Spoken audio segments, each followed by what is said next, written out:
qu'on mette le Dja et le Bo et l'Anvila ensemble, vous voyez qu'il n'y aura pas grand-chose qui va changer. On est d'accord. On passe, on ne fait que descendre. Si vous mettez le Mayo Oulu et la Benoué ensemble, si vous mettez, et nous vous démontrons que avec cette agglomération de régions, puisque les départements sont devenus des régions, cette agglomération de régions voisines qui sont sociologiquement, anthropologiquement, historiquement identiques, nous aurions donc au plus 30 régions. Ça change quoi? Ben, ça change tout. Ça change radicalement tout. Parce que désormais, vous avez constitutionnalisé votre diversité. Et tout ce que vous faites désormais, puisque vous autonomisez en ce moment ces régions, avec la politique de décentralisation aboutie dont je vous parlais, puisque vous autonomisez les régions, désormais la politique économique, la politique agricole, la politique commerciale, l'industrie du médicament, toutes ces choses seront pensées à partir de ce que chaque région a de spécifique. Ça change complètement tout. Ça change d'autant tout que nous n'inventerions heureusement pas la roue. Parce que ce que nous voulons faire se fait déjà dans beaucoup de pays prospères dans le monde, comme la Belgique, comme l'Espagne, dans certains pays africains, comme la Tanzanie, comme l'Éthiopie, que tout le monde applaudit aujourd'hui, avec, j'en conviens, quelques errements que l'on peut noter, parfois qui dérivent d'ailleurs en conflit, mais dont il faut tirer des leçons pour que nous ne tombions plus dans les mêmes travers. Donc ça change complètement tout. Ça change la politique économique, je l'ai dit tout à l'heure. Ça change la politique culturelle. Ça change, mais radicalement. Qui sera à la tête de la région, un gouverneur ou alors un président de région? Mais ça ne peut plus être un gouverneur parce que je vous ai dit tout à l'heure que nous supprimons les 10 régions actuelles avec ces travers, avec leurs travers, et nous avons donc maintenant des présidents de régions élus qui appliquent donc une vraie politique de décentralisation. Les préfets restent ou pas? Préfet et sous-préfet? Là aussi, nous changeons beaucoup de choses. Ça, c'est sur l'organisation administrative de l'État. Oui. Actuellement, nous avons autant d'arrondissements que de communes. Vous le savez. Oui. Si on a 360 communes, on a 360 arrondissements. Tout cela a été fait à dessein. C'est d'ailleurs ce qui a été fait avec les régions. Vous savez très bien que la région, c'est-à-dire la région élue, s'appelle région. Mais la région du gouverneur s'appelle aussi région. C'est une confusion homonymique qui a été pensée par des gens qui ne voulaient pas mettre en place la décentralisation. Alors ce que nous faisons... Pour tuer l'autorité du président de région. Mais évidemment, peut-être même pour qu'elle n'existe pas. On a même eu des choses ubuesques après les premières élections régionales où c'est le gouverneur qui a installé le président de région. Allez savoir pourquoi. Alors, mais ça c'est évidemment les égarements d'une mauvaise décentralisation. Et nous vous disons ceci. Il faut même que nous ayons plus d'arrondissements, enfin plus de communes. Que nous ayons plus de communes au Cameroun, nous trouvons qu'il n'y en a pas suffisamment. Et il y a aujourd'hui beaucoup d'attributions qui relèvent de la compétence des responsables des arrondissements, les chefs de terre comme on les appelle, que l'on va transférer simplement aux communes. Il y a plein de services publics aujourd'hui qui doivent être transférés aux communes. Et là, on ajoute le nombre de communes pour éviter que les communes soient trop vastes, pour que le service soit de plus en plus rapproché des citoyens. Maintenant, les arrondissements seront une agglomération de plusieurs communes. Donc on n'aura plus autant, on aura plus de communes et un arrondissement, notamment pour que celui qu'on continuera, si on veut appeler le chef de terre, soit le garant de l'ordre public, ainsi de suite, c'est-à-dire les missions régaliennes et séculaires qui sont reconnues aux autorités administratives partout dans le monde, mais que l'essentiel du travail économique, commercial, de développement culturel, sportif, soit aux mains des élus. Et là encore, on n'invente pas la roue. Et du coup, l'autorité administrative sera toujours présente au niveau de la région, c'était ça le sens de votre question. Mais dans cet ouvrage, nous disons très bien que nous n'aurons plus des gouverneurs de ces régions-là, mais cette fois des préfets de région qui seront effectivement là pour incarner l'autorité, en tout cas l'autorité de la puissance publique, pour faire les arbitrages nécessaires ou alors faire rétablir l'ordre public lorsque celui-ci sera amené à être détérioré. Mais vous l'avez compris, nous ferons en sorte que le pays soit aux mains des personnes, des hommes et des femmes qui auront été choisis par les Camerounais. Que ce soit au niveau des communes ou au niveau des régions en ce moment-là, pour que ceux-là qui savent, M. Ernest Obama, ce que c'est que la conquête du suffrage, ceux-là puissent se mettre au service des Camerounais. Parce que le gros problème que nous avons aujourd'hui, l'essentiel de la ressource humaine, qui travaillent à trouver des solutions aux problèmes des Camerounais, ne savent pas ce que c'est que la conquête du pouvoir. Ils ne pèsent donc pas sur eux une responsabilité, une obligation de résultat. Et c'est pour cela qu'on a parfois affaire à des personnes arrogantes, à des personnes complètement connectées, parce que leur travail n'a pas d'impact.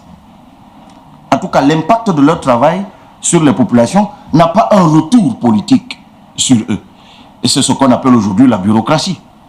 Mais ça, vous nous avez certainement suivi à l'Assemblée nationale sur l'article 25 du Code de la décentralisation sur la dotation générale de la décentralisation. Voilà un article, l'article 25, d'une loi qui a d'ailleurs été adoptée après le grand dialogue national, qui dispose tout simplement qu'au moins 15% des recettes de l'État soient attribuées aux élus locaux au titre de la dotation générale de la décentralisation. Vous voyez ce que ça peut donner. Si vous avez des recettes publiques de l'ordre de 5 000 milliards, 10% déjà ça fait 500 milliards, 15% vous seriez déjà autour, je ne sais pas, de 700 ou de 800 milliards. Mais imaginez, M. Ernest Obama, que chaque maire du Cameroun, supposons même que nous passions de 360 à 400 ou à 450. Et cette cagnotte, nous la trouverions avec la dotation générale de la décentralisation. Imaginez que même le maire le plus médiocre du Cameroun puisse avoir à sa disposition pour répondre aux attentes de ses populations en termes de budget 1 milliard de francs CFA par an. Je dis même le plus médiocre des maires enlèverait des ordures. C'est d'autant que s'il ne le fait pas, il serait sanctionné plus tard, au bout de son mandat, par les citoyens. C'est comme ça le développement par le bas. C'est ça que nous appelons dans cet ouvrage la politique du localisme. Mais pour l'heure, ceux qui nous gouvernent ne pensent pas à le faire. Pourquoi? Parce qu'on est dans la centralisation. La centralisation est exacerbée. Et c'est pour cela que la décentralisation est malheureusement réduite au registre de la déclamation, de la proclamation. Mais il y a en fait derrière aucune volonté politique. Je ne sais pas si vous avez feuilleté un jour la loi de la décentralisation. Mais dites-moi, comment est-ce qu'on peut permettre que dans un pays, les gouverneurs nommés par le président de la République puissent suspendre des conseillers régionaux, puissent annuler les actes des conseillers régionaux? Comment on peut même permettre que le président de la République, par décret, puisse démettre un conseiller régional de son mandat qui lui a été confié par le peuple, même si c'est un suffrage indirect? Tout cela est contenu dans la loi de la décentralisation. Donc, avec nous, à la magistrature suprême, on changerait tout cela radicalement. Et c'est donc ça, M. Ernest Obama, qui est donc inclus dans le fédéralisme communautaire. Et permettez-moi de dire un mot rapidement sur la communauté. Je crois que c'est d'ailleurs ce qui nourrit le questionnement que vous avez formulé tout à l'heure. C'est quoi la communauté pour nous? La communauté, c'est un ensemble d'ethnies affinitaires, tout simplement. Dites-moi, le mot Bamileke renvoie à quoi? À une ethnie ou à une communauté? Une communauté. Le mot Béti renvoie à quoi? À une ethnie ou à une communauté? À une communauté. Parce qu'il n'y a pas de langue Béti. Figurez-vous, M. Ernest Obama, que la plupart des noms des ethnies au Cameroun sont les noms parlés par les membres de ces ethnies. Si vous êtes Ewondo, si je vous demande vous êtes quoi? Vous me dites vous êtes Ewondo, c'est parce que vous parlez l'Ewondo. En fait, vous dites que vous êtes ce que vous parlez. C'est le nom de la langue que vous parlez. Si vous me dites que vous êtes Kotoko, c'est parce que vous parlez éventuellement le Kotoko. Ainsi de suite. Vous êtes Bamoun parce que vous parlez le Bamoun, ainsi de suite. D'ailleurs, je le dis pour que ça vous fasse sourire. Personne n'est jamais mort dans ce pays parce que des villes portaient le nom des ethnies. Quand vous dites que vous allez à Douala, c'est comme si vous disiez que vous alliez à Ewondo. Quand vous dites que vous allez à Bafia, c'est comme si vous disiez que vous allez à Eton. Donc on pourrait très bien baptiser comme Douala, Bafoussam, Bafang et autres.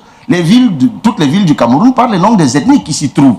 Ça veut dire qu'il y a derrière la question de l'ethnie une question géographique.